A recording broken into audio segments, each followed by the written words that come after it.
the World Cup is on its way out.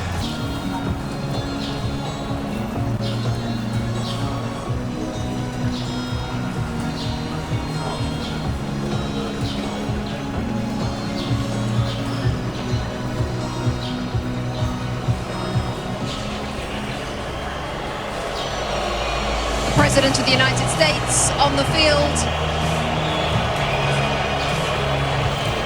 alongside Gianni Infantino of FIFA.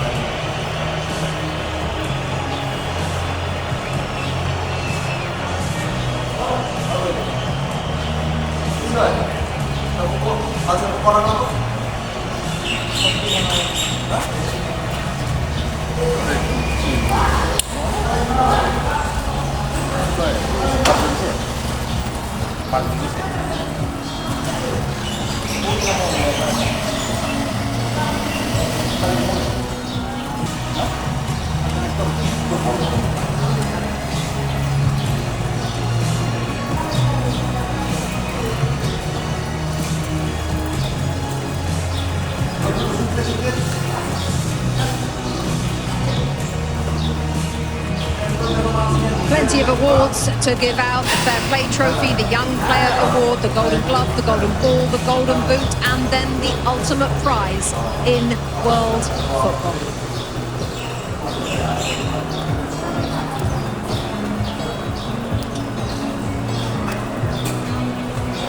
FIFA will now present commemorative medals to the match officials for today's FIFA World Cup 2026 final.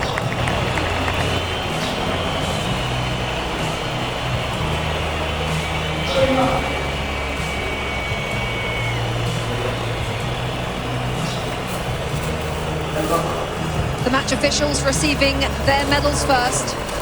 President of FIFA first in the line there, Gianni Infantino.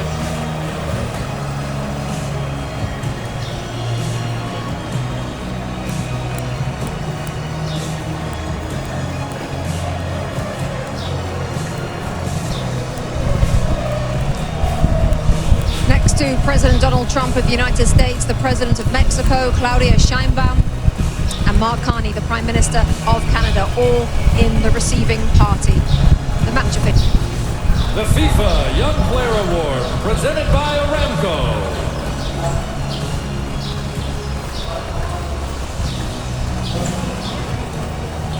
FIFA Young Player Award is up next. You have to be born on or after the 1st of January 2005. We're looking at Pau Kubasi, the centre-half Thierry Henry focused on before the game. It looks like he's going to receive the award. One as well on the field at centre-half. 19 years of age. What can you say about this player? I mean, he's a world champion. What more is there to say? He had an amazing tournament. He had an amazing season also with Barcelona. They played the way they play in Barcelona. They played the way they play in Spain. The best defense in the tournament. Obviously, he's not alone, but he had a big impact. And today he was outstanding, and this is why he got the prize also. The best young talent in the tournament, not because of today, but because of the whole tournament.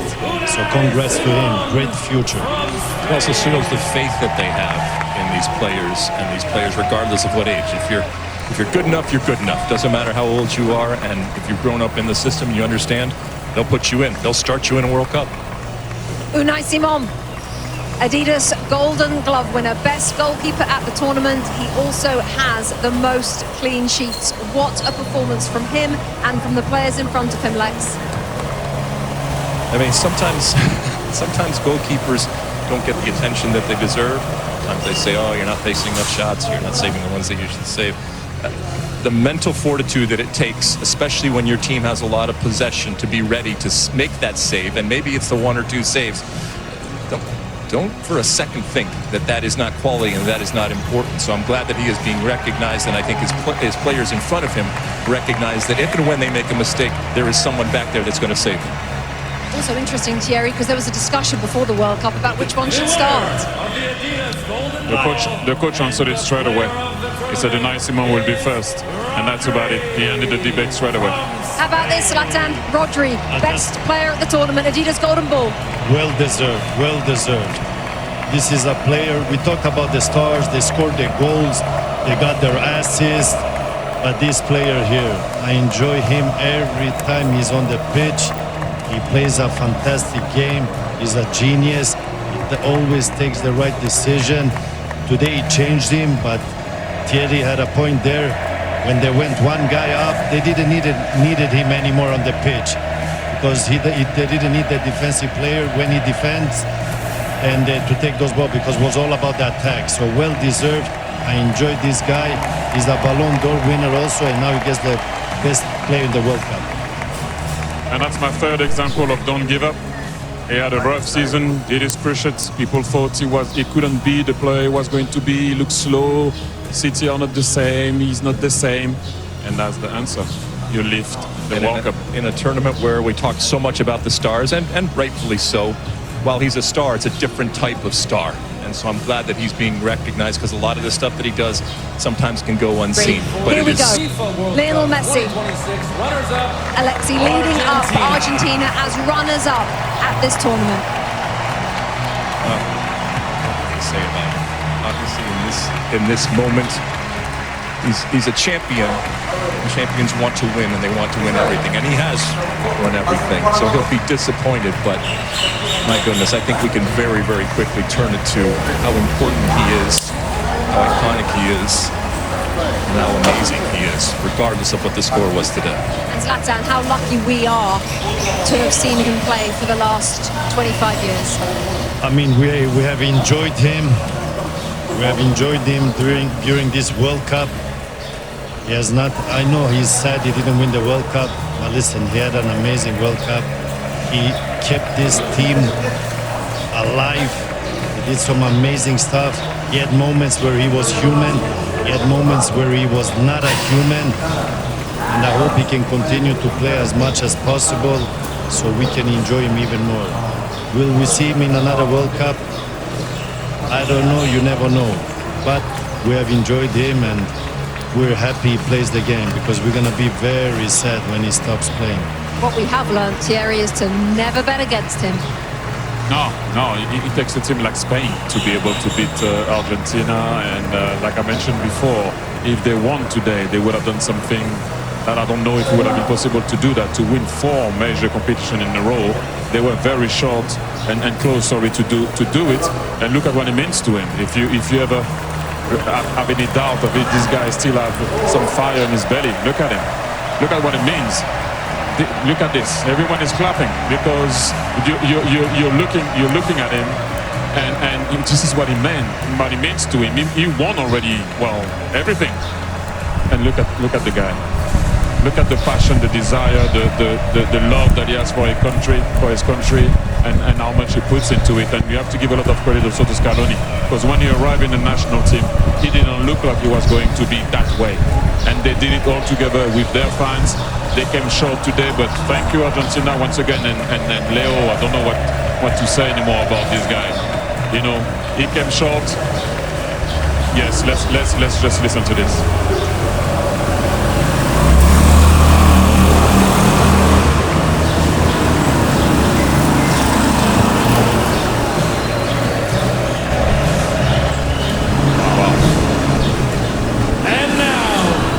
In history as he takes the love from the crowd. Let's take you back to John Strong and Stu Holden for the lifting of the World Cup.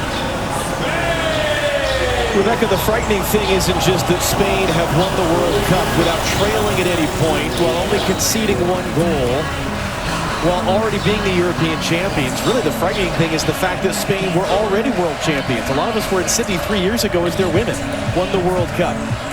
And now their men have won the World Cup. Something like that has never happened before. What sort of odds would you put on them winning the Euros in 2 years' time? You spent time in Spain. How would you explain this country and what they have been able to build, certainly with this team, but just with everything? In Spain, it's not just a game. It's a way of life.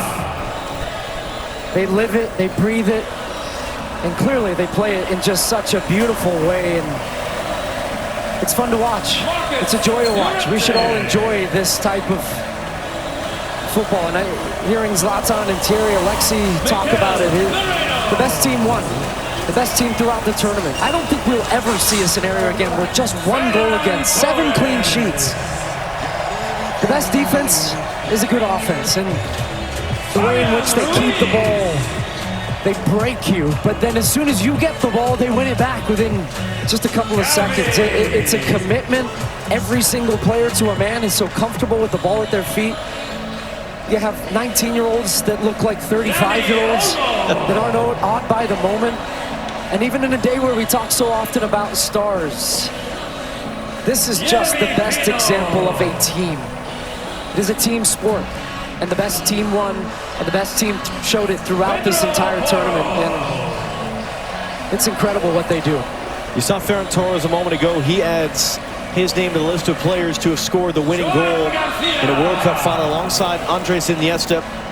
Last time Spain won the World Cup in 2010, they took advantage of a red card for the opponent, and they won by a 1-0 scoreline in extra time.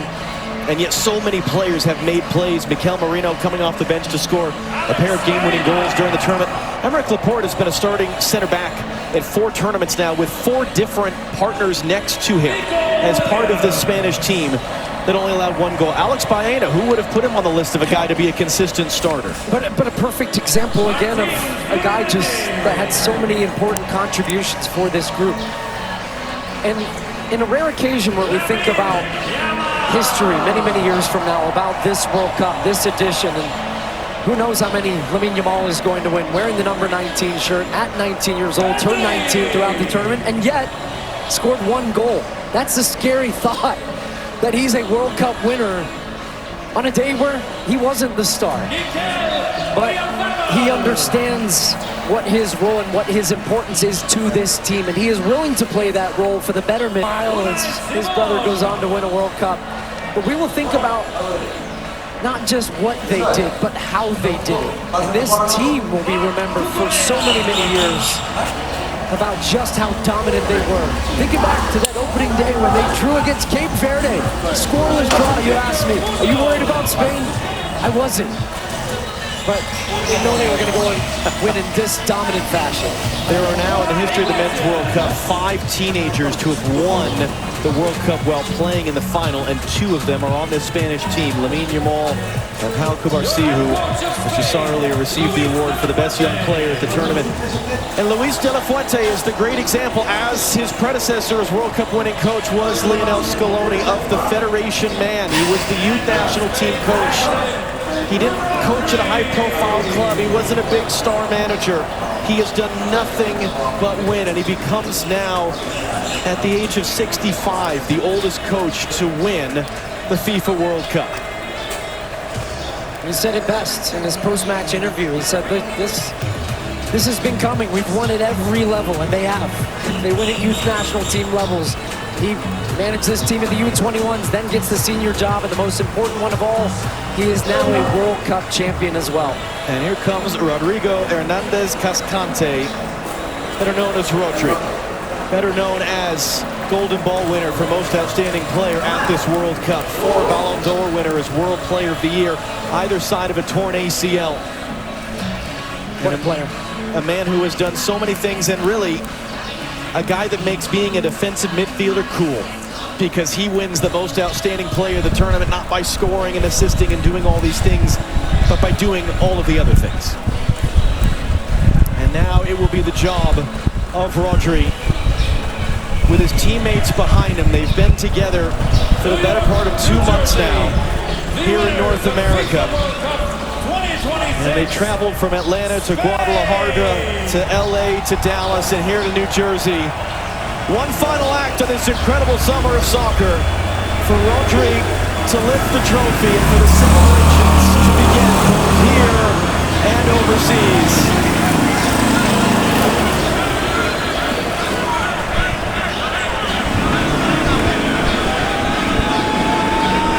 And when Rodri's ready, here we go.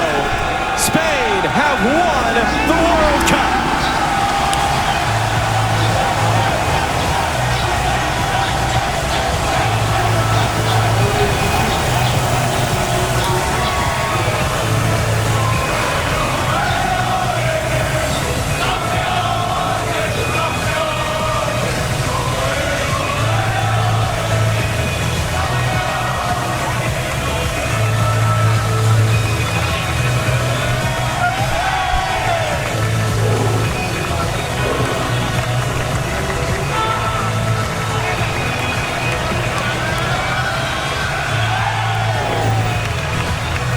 For those of us that have gotten to do this 3 times, for those of us who go back to 2015 in Canada, what a blessing.